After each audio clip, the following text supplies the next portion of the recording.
Hey everybody, welcome to another episode of World of Tanks with Techno. Today what I've got for you are a couple videos of me and my Ferdinand. The Ferdinand is the German Tier 8 tank destroyer. Of the Tier 8 tank destroyers, there are two actually. There's three. Of the non-turreted German tank destroyer line, there are two, and this is the more heavily armored version of those two. The other one is the Jagdpanzer II. And it is just a little bit more mobile. They both use the same guns and everything like that. It's just a trade-off between armor and mobility.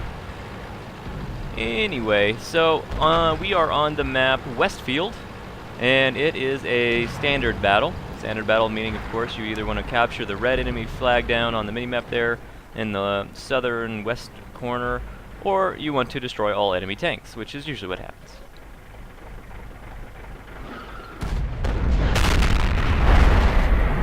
Alright, so I've put myself up here in a pretty good position to start out with. I like using this back hill. There's a lot of cover up here, and it really allows the tank destroyer to do some work up here without getting spotted. Now, what we can do here while we're letting this early phase pass on is we can talk a little bit about spotting mechanics. So you notice that the enemies that I'm seeing right now are not enemies that I have myself spotted. These enemies are people that my other team members have spotted and radioed to me via their radio operators the location of. What that does is it allows me to see the outline of the tank when I hover my reticle over them, but I don't physically see the tank because there's a bush in the way. You'll notice that the bush I'm firing through is completely unable to be seen through, right? You can't see through it, you can't barely see the tank or anything like that unless I've got my reticle over it and you see the little red outline. What that means is I'm at least 15 meters back from the bush.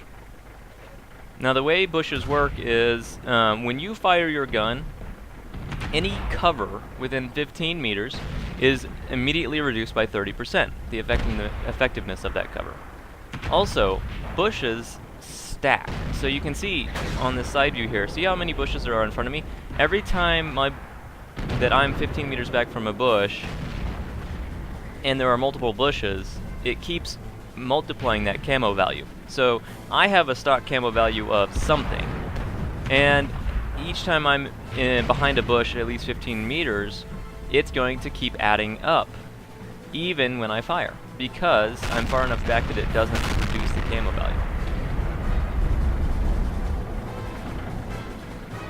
Now, the important thing to realize about this is that while this does work great when you can get set up like this, every time I'm firing, anybody on the left side of me will be seeing me. Now, right now, the only people over there are on our team, so we don't really have to worry about it. But you can see I'm very, very near this bush right here on the left. Now, when I fire, that bush's camo rating that it's giving me, that's hiding me from the people in the kind of the town area down there, it is probably going away, and I have a very low camo value after I have fired. But because we have friendly tanks down on the town, there's no enemy over there really yet to spot me. So that's how I've set myself up here, is basically I'm set up so that I don't get immediately spotted from the town, and I can fire at, freely at the enemies coming around that western flank. Alright, so now what's happened though is they have killed a few of our guys in the town. And what this means is I've got to now fire through the bush I'm very near to. And you'll notice when I zoom in, I can actually see plainly through the bush. There isn't a bush that's visible. You can kind of ghosty see it. And what that means is I'm not far enough back, and when I fire, I will lose the camo rating. But because of how the terrain is here, I can't get my gun down on the enemy unless I move up far enough that I can actually, get it down. And when I do that, there's my camo value. And you can see right there the little light bulb. That means I've been spotted. So that's exactly a really good example of how camo works. So you can see I fired all day long at the guys over on the west flank, but as soon as I start firing over here, there's the light bulb again, I'm getting spotted every time I fire, and that's because I'm reducing the camo value by 30%, and the Ferdinand is not a particularly stealthy tank destroyer. So anyway, there's a really quick and dirty about the camo system. And there's a lot more to it, but those are the main things. Be 15 meters back from a bush. If you can see through it, you're too close. Alright, so we're 9-6 right now. This game's looking pretty good. This west flank is holding off. I've already done 2,176 damage, but the town is looking pretty bad, so I want to stay in this position to try to make sure that they don't flank around and start trying to get behind the guys that are over on the west side there. Alright, now initially what I'm thinking is I need to stay here, stay in this bush, and get spots. I'm the only one that can spot right now because the T-29 and the other tank destroyer that's behind me are too far back to see through the bush, and because there's no one else over here, we're not going to spot. But at this point, I'm feeling pretty brave, and I'm in a Ferdinand, which is always fun. So, I've got some armor to play with, I've got a nice big gun, let's see what we can do here. Alright, now Black Princes. I gotta be honest, I don't really know where to shoot a Black Prince.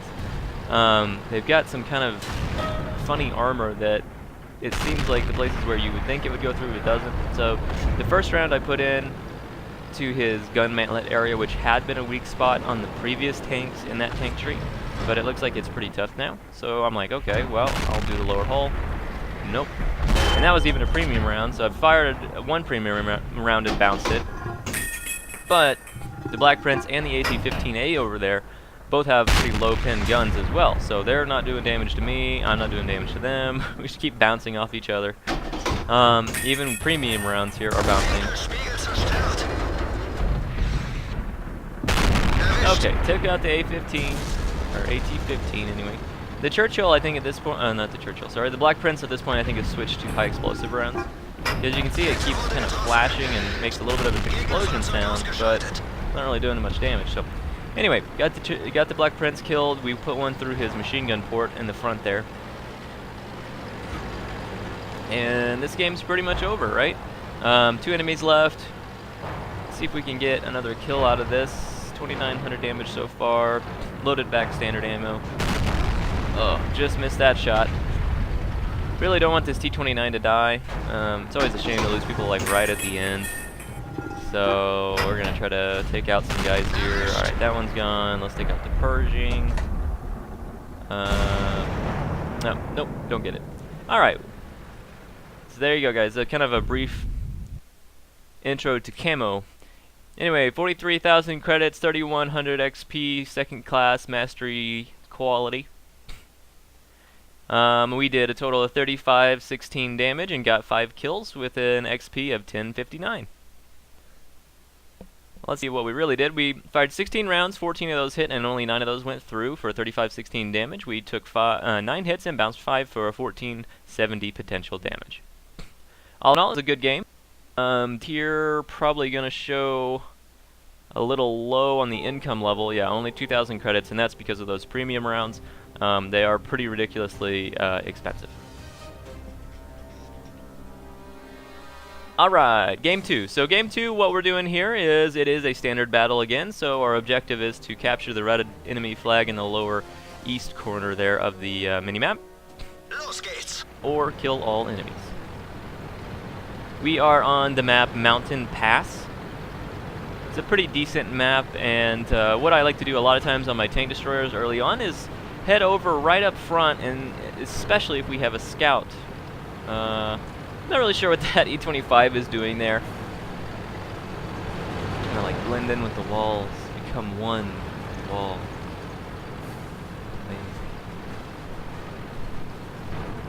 Anyway, so what I noticed early on, guys, is this Type 64. See him?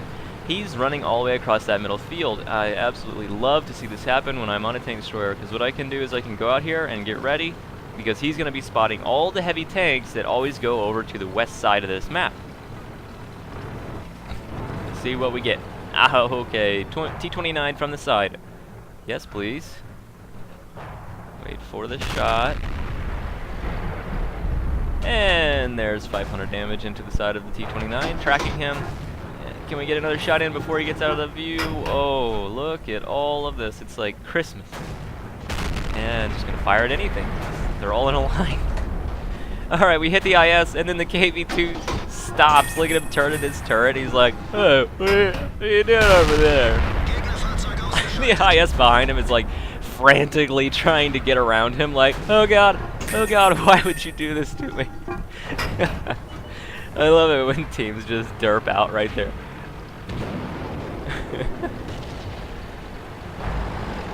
Okay, so that was fun.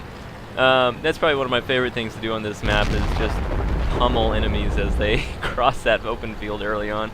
Nothing else ruins your day quite like getting like 2 rounds from a tier 8 tank destroyer on a tier 7 while you're trying to just get in position.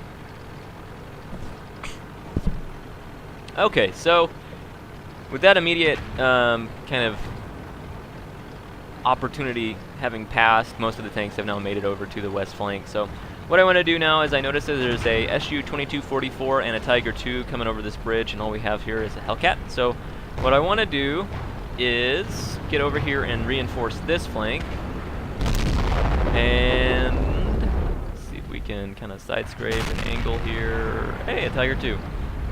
Yeah, I have no idea where that went. No idea. But luckily, Tiger II's a moron, and he's gonna just, you know, hang out.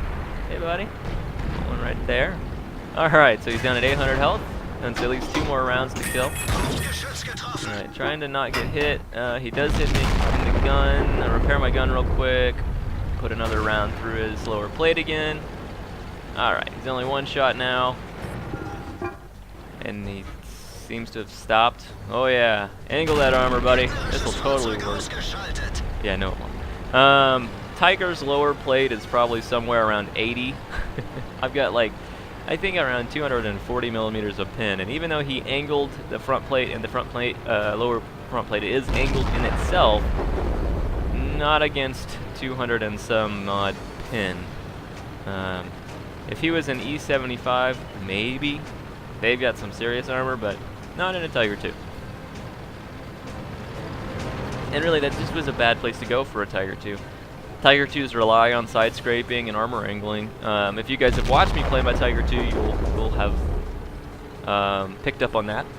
So going down narrow corridors like that is just never a good idea. You can't get yourself in an advantageous position. So, he really also should not have stopped. If he could have got behind the wreck of the 2244, he maybe could have survived a little longer. Alright, so this other flank looks like the only place we've got enemies left, so let's see if we can get a little more damage in before the game ends. P29. Just fire a little low there and hit the side of that hill. He is taking extra care to aim here. I'm not sure exactly where he's aiming. It looked like he maybe was aiming for my lower front plate and it went low and hit the ground. Alright, so the Hellcat finishes him off, which is nice because I hate wasting a round on like 20 health. Remember guys, it's not about kills in this game, it's about damage.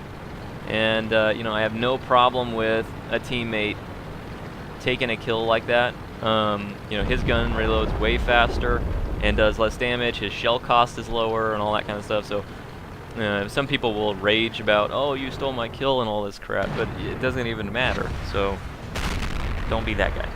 Anyway, we find Tiger P.